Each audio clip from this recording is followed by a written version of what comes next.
Good evening and welcome to the State We're in, Connecting Points Weekly Look at Politics. I'm Carrie Saldo. The Massachusetts House this week debated its version of the budget.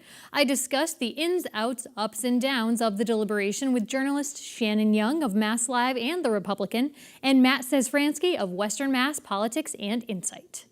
I think one of the things that stood out to me was that there was some progressive victories in this budget, or at least the House Progressive Caucus is declaring victory on a number of things. They lifted a welfare cap for kids, and they also have more money in the budget for the Massachusetts Legal Aid Corporation.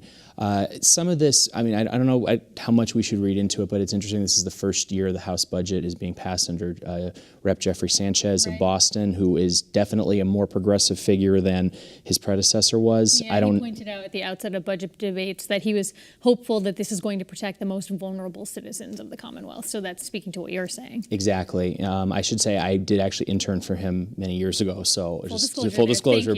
But I think it is interesting that you're starting to see a little bit of a shift. I don't know how much you're going to see. Still, DeLeo's the one in charge, but it's one thing. Yeah, Shannon, how about you? Anything that stood out? Yeah, I thought it was interesting that this was the first budget that's been passed that is taking into account the revenue that the state is expecting to get from the MGM casino and also from marijuana legalization sales. So I think that that's just kind of an interesting thing that we should all kind of keep our eye on as this budget progresses and even over the next year or so. Another interesting thing I thought was the fact that the regional transit authorities didn't get the amounts that they were asking for in this budget. I think it was still about, was it $6 million short?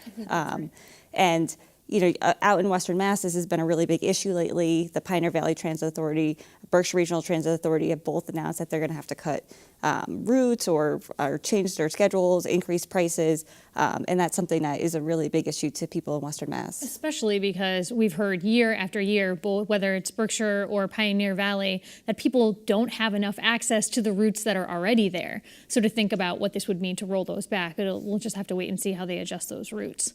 Some new spending in this budget, and again, it was passed last night, so I realize everyone's still kind of taking a look at it, but roughly $41 billion package. We saw, I think, about $80 or so million worth of amendments that were put in to the budget. Interesting to see that representatives filed, I think it was 1,400 different amendments. So that's a lot to work through in 4 days' time. And they were all sort of dealt with in various ways. But some new spending, as I was saying. So $5 million for the Department of Conservation and Recreation. It was an amount dedicated to sort of incentivize new hiring by taking that money and putting it into other programs. About 100 versions of amendments on that one that were all sort of boiled down to this. Were you surprised to see that much interest in this funding? I wasn't really surprised to see that much interest. Conservation issues in Massachusetts are a really big issue, especially with all of the climate change talk and stuff going on. So I think people really wanted to make sure they got that right. I think we should keep an eye on how that pans out because there have been some issues with the Department of Conservation and Recreation the last couple of years. I mean, they're not new, but they've been in the news in the last couple of years. And we'll see what that funding actually ends up who that actually ends up hiring and what it actually gets spent on. If it gets, because it is a little funny in terms of like, oh, we're allocating $5 million and we hope that this will be spent here, and then that will mean adding additional folks. Right. So some interesting math there. Criminal justice reform, huge issue this legislative session. There was a lot of back and forth about it. They were hopeful maybe that they would be passed in January, but we also saw that happened more recently. Some funding tied to that is $15 million related specifically to law changes and including $3 million for re-entry programs for ex-inmates. So it's now sort of the law passed, but now we're looking at implementation, right? Right. And how do you think that this money will help with that? I think it's a start. I think, once the law starts taking effect, there's always going to be things that pop up or things that are seen as unfunded mandates or the funding isn't quite enough. So I think this is probably a good starting point, but I think it's still too early to tell exactly the impact it's going to have. And there could be some back-end effect as well as you start having less people incarcerated. That's less money that has to be spent on that. I mean, I don't know when we'll start to realize some of those savings, but that will be an impact as well over the course of the implementation. It'll be interesting to see also substance abuse treatment. $5 million was allocated toward that. Is that enough in the midst of an opioid crisis? no. I mean, Yeah. they could really afford to, well, not afford, but they should be spending, tens of millions, if not hundreds of millions more. I don't know that they have it Certainly saw necessarily. Elizabeth but- Warren calling for that recently, right? Right. And I think a lot of that is everyone's still trying to wait and see what exactly the Trump administration is going to do in terms of funding to states. They've announced some funding. People want to see more funding. And then, like you said, you have Elizabeth Warren, who's pushing a bill right now where the state would get, I think, $120 million over a 10-year period to help fight opioid abuse. So I think it's kind of, it's a good start for the state, but it's obviously not enough to deal with everything that's going on and as it relates to that. Another way the House was looking at this is through the Narcan bulk purchasing program. We saw the House expand that to include nonprofit organizations, in addition to sort of local departments of public health that can. Basically what this does is sets up that trust fund where the local departments of public health can look at it and say, we're going to buy at a discounted rate. House wants to now fold nonprofits into that. But I've heard from a lot of first responders who are out there saying that they're responding and saving the lives of the same person maybe more than once in a day, even not even just over the course of weeks and months.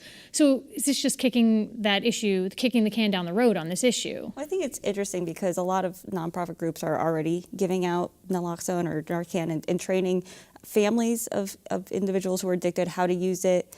So I think putting this in the hands of more people is going to go towards help saving more lives. Yes, there's people now who are being saved multiple times a day, but at the end of the day, if that person ends up getting treatment and getting better, then that's a life saved, and that's less money the state has to spend in the long run in incarceration and health care.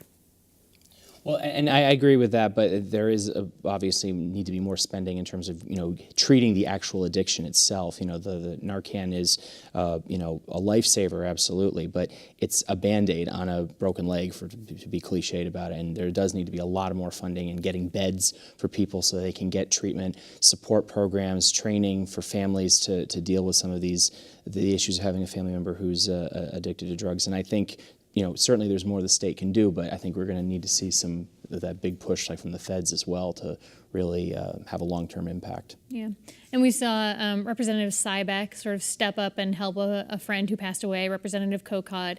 Not a ton of money for a few projects in his district, but money nonetheless. What did you think of Rep. Sybeck's decision to do that? I thought it was a nice gesture. He stepped up and made sure that this funding request was included in the budget for somebody who obviously couldn't be there to lobby for themselves. I think it's just sort of, obviously they had some type of friendship and collegial relationship, and it's just a nice nod to his legacy. Yeah. I think it's also a sign that, there is still some comity, in the Massachusetts legislature. You don't see that as much. Certainly in Washington, there wasn't an exception earlier this week with one of the votes for Secretary of State. But, and that it shows that, even if the body doesn't always do as much as we might want it to, that people aren't always at each other's throats. Yeah. So now the Senate will take this up next. Historically, have we seen a ton of difference between the House and Senate versions of budgets, and what do you expect this time around? I would expect there to be, I know that, for example, the regional transit authorities are banking on the Senate, pulling through for them to get additional money. Generally, in the last few years, you've seen the Senate budget be a little bit more progressive. I don't know how much more out there they're going to be because they're in kind of a transitional phase. Harriet Chandler is only the temporary Senate president, and she's going to be replaced like 2 weeks before the end of the session by Karen Spilka. So, I don't really know how edgy they're going to be. Well, great. We'll have to leave it there. Thanks so much for coming in today. Thank you. Thank you.